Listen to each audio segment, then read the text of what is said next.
for most of us, we are only going to be in university for 5 years. So here are 3 things that you can do in order to make sure that you get a leg up on your competition before you even start university. These 3 things I'm going to be doing as well.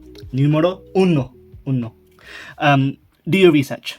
Once you've applied for university, they'll send you a congratulations email, but they also send you a welcome email. Make sure you read everything that the university gives you. Within those emails, there's going to be something called Freshers Fair. This is where, for the first week of your term, the university will invite you over to explore what the university has to offer. Be sure to go to these Freshers Fairs, as they will not only give you the best chance to see what the university has to offer, but it will also be a good chance for you to show the university what you have to offer. Within these Freshers Fairs, there's going to be something called societies. And these societies are basically the university version of clubs. The societies can be literally about anything. There's also a society called the Nicolas Cage Appreciation Society.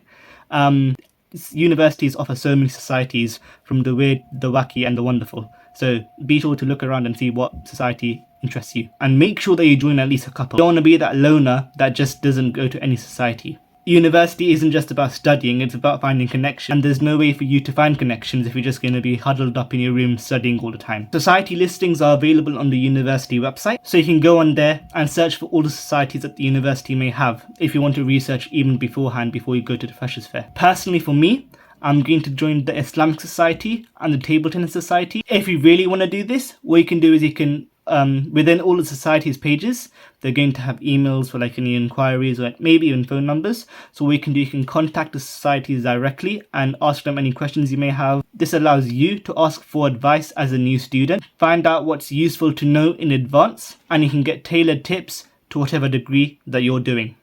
Numero dos. Get your financials sorted. Make sure that you sort out your finances. Calculate how much you'll be spending during your university time. This will include costs like food, if you're eating out with your friends, if you're going out for lunches, if you're making the meals yourself, travel costs when you're going on bus, when you're going on trains, and factoring in how much that will cost on the going there, journey and coming back. Are you going to be staying there for accommodation as well? That's another cost. If you're going to be using the gym over there, how much will that be costing every single month? What equipment and textbooks you'll need.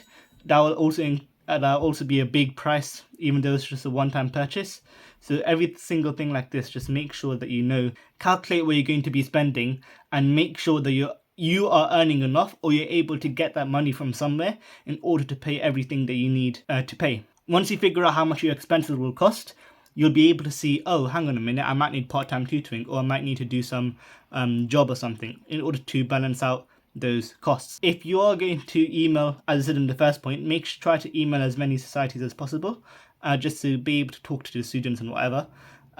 Ask them, if you're going to email them, ask them if they have any second-hand versions or PDFs or free online versions of the books required within your course. If they do, then this will heavily decrease the cost of the textbooks, because if you already have access to it, then what's the point of buying the one the university tells you to buy? Make sure you plan ahead when making big purchases, for example buying a new expensive laptop. I know I will need a good laptop, or a better laptop than the one that I currently have right now. If you want to know, it's Asus VivoBook 15, because I'll need to be able to get a laptop to handle all the coding that I'll be doing within university. And finally, numero tres. Look for internships as soon as possible, especially if your degree requires you to look for internships in order to stand out from the crowd. Just going on the company websites, Google, Microsoft, Revolut, TikTok, Amazon, Facebook, Meta, same company, and just looking to see if they have any internships going on, what's happening, going on LinkedIn, Glassdoor, Cracked, I think there's another website company like that, and just seeing if they have any internships at all. This is probably more specific to the degree that I'm doing, computer science, but if your degree also requires you to be able to do an internship or work placement or work experience in order for you to get that experience to stand out from the crowd, make sure you do it as soon as possible, because everyone else is going to be doing it, and if you're not doing it, then you're not going to be able to get the experience you want to be able to get the job you want in the future after you do your degree. Yeah. It's that serious. I'd suggest for you to make a list of all the opportunities or note them down somewhere, such that when the time arrives, then you're able to apply straight away. And what I would really recommend for you is apply to as many as possible, because one thing that I can say for sure, nobody's perfect. You're going to get rejected, so expect rejections. Expect rejections. Expect them. If you're doing law, finance, or technology, if you're within one of those sectors, or your degree pertains to one of those sectors, there's a very useful website called thetracker.com. I'll put the thing up over here, the link. And what it does is it has all the available listings for all the internships that are currently happening right now, the spring, summer internships, work placement, and everything else. So I think it was originally run by Bristol, but now they just made it free for everyone. And it's a really good resource to be able to see what internships are throughout the whole entire UK. And I'd really recommend anybody who are currently studying in the sectors that I was just talking about to go on the website, see if there are any internships that you want to apply for them, and then see how it goes. This website will save you a ton of time of like researching and trying to look for the right internship.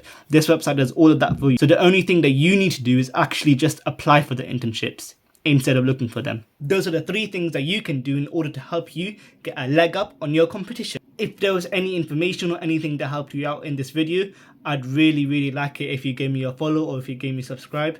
I'd really appreciate it. But yeah, and you don't have to.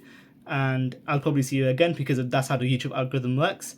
And until next time, I guess. Yeah, that's a good time to end the video. Until next time, I shall see you. Goodbye. Take care. Peace. Au revoir.